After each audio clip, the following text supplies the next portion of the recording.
Oi pessoal, tudo bem? O 6Ds não é uma novidade, porque ele foi lançado há muito tempo, mas para muita gente ainda ele é um desconhecido, né? O que é o 6Ds? É uma metodologia, é uma maneira de conceber educação corporativa que visa efetivamente trazer resultados dessa ação de desenvolvimento para o negócio. O 6Ds é uma somatória de uma série de estudos que vem consolidar um modelo de aplicação de educação corporativa que tende a ser muito mais eficaz. A teoria toda, obviamente, ela é complexa, exige uma dedicação das pessoas, mas eu vou rapidamente fazer uma introdução desses 6Ds para que vocês tenham alguma referência, né, do que cuidar quando vocês pensam em educação corporativa dentro da empresa de vocês. Bom, o primeiro ponto que eu acho que é uma mudança bastante significativa na forma tradicional de se conceber educação corporativa e a utilização desse panorama completo de aprendizado, ou experiência completa de aprendizagem, tem a ver com por onde a gente começa. Via de regra, se vocês observarem como vocês, colegas de vocês falam de programas, normalmente a gente começa dizendo o que a gente quer fazer. Queremos fazer um programa de desenvolvimento de liderança, este programa precisa ter como conteúdo XY assuntos e nesse programa a gente precisa trabalhar os valores da empresa. A gente vai perguntar também para os clientes o que eles querem e de maneira geral a gente quer uma coisa inovadora. Ok, o que tem de errado nisso, Martinelli? Qual é o problema de se começar por esse caminho? De tudo que eu falei, a única coisa que eu não falei é qual é o objetivo do programa. Então, os 6Ds, o primeiro D, ele tem a ver com determinar claramente o que se quer com esse programa. Qual é o problema de negócio que esse programa pretende ou eliminar ou minimizar? Isso dá uma diferença extraordinária na forma como eu desenho o programa e na forma como eu vendo esse programa para a organização. Então, é muito comum um profissional de RH incorrer no erro de começar a defender um programa sem identificar claramente, sem diagnosticar claramente qual é a dor, o que está acontecendo na empresa, o que está impedindo a empresa de ser mais competitiva ou de ter mais sustentabilidade, e aí propor um programa que faça com que todo mundo se sensibilize. Então, se eu sou um profissional de recursos humanos que consigo determinar claramente quais são os problemas de negócio que o programa pretende trabalhar, ou se eu consigo determinar claramente quais são as competências estratégicas que esse negócio precisa desenvolver para ele ter sustentabilidade no futuro, o que eu ganho com isso? Em primeiro lugar, a probabilidade é de ter uma adesão muito maior do board da empresa, da diretoria da empresa, dizendo: precisamos desse programa, ele é prioritário e nós vamos investir nisso. Em segundo lugar, provavelmente esse programa ele não será entendido como um programa de recursos humanos. Ele consegue ser colocado como um programa estratégico para a empresa. E aí muda a relação das pessoas na participação deste programa. É muito engraçado, né, como muitas vezes a gente começa um programa que não foi bem vendido dentro da empresa, a gente começa a ação presencial dizendo: gente, muito obrigado por vocês terem vindo, a gente sabe que vocês são muito ocupados, né? E aí a gente acaba passando a mensagem de que as pessoas estão fazendo um favor em estarem presentes na ação presencial, no treinamento. Notem que aí provavelmente, se você precisar dessa abordagem, recebendo o participante, é porque não está claro para esse participante que eles não estão fazendo um favor para recursos humanos. Na verdade, é a área de recursos humanos que está dando subsídio para eles conseguirem resolver um problema que eles precisam resolver. E aí, um segundo momento que eu acho importante, né, na hora do treinamento, é que nós também costumamos começar o treinamento mostrando quais são os nossos objetivos com o programa. E aí o participante ouve a apresentação desses objetivos do programa né? Então são objetivos do programa e não objetivos do participante. E esse participante provavelmente pensa: bacana que vocês têm esse objetivo, ou esses objetivos, e eu espero que vocês consigam atingir esse objetivo. Ou seja, ele fica numa posição não de protagonista do programa. Então, o correto, quando eu identifico claramente no primeiro D, qual é o problema de negócio, o que nós estamos combatendo com esse programa, ou o que nós estamos fortalecendo com esse programa, estrategicamente falando, e eu consigo comunicar claramente isso para toda a organização, quando se inicia uma ação presencial, e se é que o programa terá essa ação presencial, nós deveríamos estar dizendo para os participantes: estes são os objetivos que vocês precisam atingir com este programa. O programa é apenas um apoio para que vocês resolvam estas questões. E mais, vocês serão cobrados desse resultado ao final do programa. Então, isso colocaria o participante numa postura muito mais protagonista, muito mais ativa nesse processo. Então, de forma bem resumida, o primeiro D tem a ver com a determinação clara de qual o problema de negócio, qual é a dor, ou quais são as competências, as estratégias que precisam ser desenvolvidas como prioridade para que esse negócio tenha sustentabilidade. Se você consegue ter essa clareza, nesse diagnóstico, seguramente esse programa terá muito mais probabilidade de sucesso e de adesão de todos os níveis hierárquicos da empresa. Quando eu tenho determinado e acordado com a organização quais são os objetivos a serem atingidos pelo meu programa, quais são os problemas de negócio que precisarão ser resolvidos ou minimizados a partir deste programa, eu então tenho as condições suficientes para poder dizer, ok, qual é a experiência de aprendizagem, quais são todas as estratégias que a gente vai utilizar para efetivamente conseguir chegar a esse resultado. Então a gente está falando do segundo D, que é o design do programa. E obviamente que a gente deveria estar usando neste momento, aplicando pesadamente o conceito 70-20-10, ou seja, a ideia de que as pessoas desenvolvem competências, criam hábitos quando elas investem mais no on the job, na prática, do que na educação formal, na sala de aula, na leitura, que é responsável apenas por 10% do nosso aprendizado, né? Então, se eu considerar o conceito 70-20-10, eu vou desenhar um programa no qual 10% do investimento de tempo e energia deste programa está dedicado às ações mais formais, 20% estará dedicada às pessoas a aprenderem com pessoas que já dominam essa competência, então observando, conversando com pessoas, e aí pesadamente entra estratégias de mentoria, estratégias de coaching, e 70% na prática, como eu faço as pessoas pegarem esse aprendizado e efetivamente levar isso em prática. Eu queria fazer um parênteses nesse segundo D, porque tem uma coisa que eu acho bem importante que o profissional de recursos humanos hoje esteja muito atento, é que nós hoje dispomos em educação corporativa de novas maneiras de se promover essa educação baseada num modelo mais andragógico, mais participativo e com o uso de tecnologias que facilitam muito o aprendizado.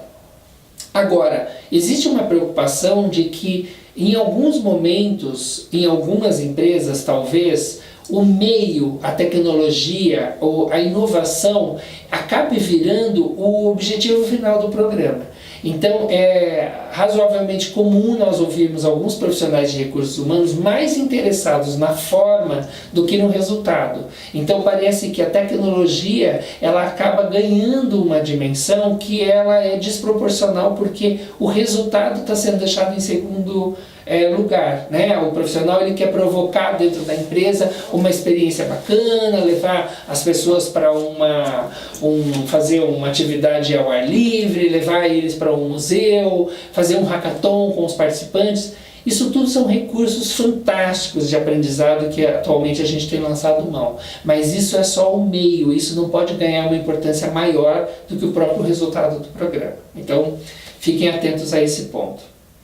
Bom, um outro ponto bastante importante do segundo D é vocês conceberem como é que vocês vão sensibilizar as pessoas que participarão do programa. Como vocês comunicarão este programa de uma maneira em que as pessoas não simplesmente recebam uma convocação, você está convocado a participar desse programa, mas que essa convocação ela seja muito significativa, que as pessoas entendam essa ação como uma ação de fato estratégica. Então, via de regra, o que tem mais funcionado nisso é a gente conseguir fazer com que a comunicação seja feita por uma pessoa bastante reputada dentro da empresa. Normalmente o presidente da empresa, um diretor da empresa faz essa comunicação. Então, algumas empresas têm lançado mão de vídeos onde o presidente explica a importância das pessoas se dedicarem ao programa para conseguirem vencer um problema do negócio ou enfrentar alguma ação estratégica que a empresa precisa fazer. Nós sabemos também de uma efetividade muito grande em relação a como os gestores comunicarão o programa para os participantes. Via de regra, esses gestores, quando não são bem orientados sobre isso, eles acabam sinalizando para a sua equipe que o programa é um peso, porque o programa vai tirar as pessoas do trabalho para que elas possam se dedicar às ações de desenvolvimento. E aí é claro que as pessoas já saem não dando tanta importância ao programa. Então o ideal é que esses gestores sejam orientados a fazer a convocação da sua equipe, dizendo que aquilo é muito estratégico, que aquilo é muito importante e principalmente que ele cobrará das pessoas o retorno do investimento que a empresa está fazendo nessas pessoas. Ou seja, ao final desse programa ou após as ações formais, eu de fato acompanharei você na aplicação do aprendizado que você teve, porque é legítimo que a empresa cobre um retorno desse investimento que faz em você.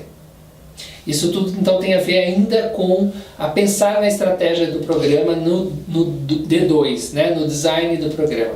E aí a gente poderia entrar no D3, que tem a ver com você realmente direcionar as pessoas para o aprendizado que elas precisam ter. Aí a gente pode estar usando uma série de estratégias, né, algumas ações que podem ser consideradas mais tradicionais, levando as pessoas para a sala de aula. A sala de aula não é uma ação que está em desuso, né? A gente sabe efetivamente o poder que tem um presencial. Obviamente que há anos já se fala que essa sala de aula ela tem que ser diferente de uma aula tradicional, né? Não se fala mais da figura do professor, do instrutor, mas de alguém que efetivamente consegue gerar um aprendizado mais vivencial, embasado conceitualmente, mas construído coletivamente com o grupo. E aí a gente tem várias estratégias da andragogia que trazem para a sala de aula um resultado que acaba acionando todos os canais de aprendizagem, não só o intelectual. Você pode estar somando a essa etapa, a esse 3D, outras estratégias, não só presencial, como educação à distância e uma série de outras experiências que proporcionem às pessoas um aprendizado que efetivamente seja significativo. Eu falei sobre andragogia, é um conceito já mais disseminado, e existe um conceito também bem importante a ser considerado nesse momento, que é o de eutagogia. O conceito da eutagogia ela prevê o autoaprendizado, a total responsabilização do indivíduo pelo seu desenvolvimento. Então, também seria interessante que se estimulasse dentro da empresa que as pessoas não se detivessem apenas às ações de desenvolvimento que a empresa está prevendo, mas que as pessoas tivessem um movimento de autodidatismo na busca de conhecimento e de desenvolvimento de competências e que complementassem assim as ações de desenvolvimento que a empresa está oferecendo. E aí você completa esse panorama do 3D, ou seja, do terceiro D dos 6Ds, e que leva as pessoas a adquirirem um novo know-how, uma nova competência, que quer seja mais estratégica ou quer seja um gap a ser desenvolvido para que o negócio seja mais competitivo. Talvez o D que mais mereça a atenção dos RHs é o quarto D. Porque neste D, geralmente, as áreas não concebem dentro do design do programa ações estruturadas que façam com que o participante saia das ações de aprendizado e efetivamente coloquem em prática esse aprendizado. Então, é muito comum que as pessoas, como no início do vídeo eu comentei, saiam empolgadas do programa, saiam legitimamente dizendo que vão colocar em prática, mas elas vão ter que lutar com uma cultura da empresa que provavelmente até aquele momento estimulava um outro comportamento, e vão ter que lutar também com os seus hábitos que estão estabelecidos há anos. Então, automaticamente, elas acabam praticando coisas que são diferentes do que elas viram dentro do programa. Se efetivamente não existir ações estruturadas que estimulem essas pessoas, que cobrem dessas pessoas, que elas pratiquem esse novo aprendizado, existe uma grande probabilidade de que boa parte desse aprendizado vire sucata, ele se perca. Nós temos estatísticas que giram em torno de 16, 18% de efetivamente se colocar em prática aquilo que se aprendeu e isso se virar um hábito. A maior parte então do conhecimento acaba se perdendo e é obviamente que o investimento então não vale a pena. Então, quando se concebe um programa, a empresa deveria pensar efetivamente em como é que nós vamos estimular as pessoas para que elas saiam das ações formais de aprendizado com um plano de aplicação e que esse plano seja acompanhado, seja mensurado, de maneira que coloque na agenda dessas pessoas a efetividade da aplicação do aprendizado. Uma estratégia que é bastante importante, que a gente tem praticado muito nos nossos programas, é o envolvimento do gestor do participante na aplicação desse aprendizado. Então, nós sugerimos que os participantes apresentem, tornem público os seus planos de aplicação, de maneira que se comprometa ainda mais com a efetividade dessa aplicação. A gente pode pensar que o quinto D ele é uma ação paralela ao quarto D, porque não é apenas suficiente que a gente estimule estratégias de aplicação do aprendizado. É necessário que esses participantes eles tenham um suporte para que essa aplicação ela efetivamente ocorra da maneira correta. Por que eu falo sobre isso? Tenta lembrar alguma situação em que você teve um aprendizado muito simples e que você aparentemente não tinha nenhuma dúvida sobre como colocar em prática aquele aprendizado novo. Pode ser até uma receita de um bolo que você viu na televisão, você anotou tudo, você parecia que sabia fazer. Enquanto o chefe de cozinha preparava aquele bolo, deu tudo certo, o bolo ficou maravilhoso e no outro dia então você resolve colocar em prática o aprendizado que você teve de como se fazer esse bolo. E você vai para a cozinha, aparentemente faz tudo aquilo que você aprendeu e o bolo não cresce, o bolo não fica bom. Para quem você pede ajuda? Você não consegue fazer contato com aquele chefe de cozinha para poder dizer para ele, olha, não sei o que eu errei, né? Não deu certo.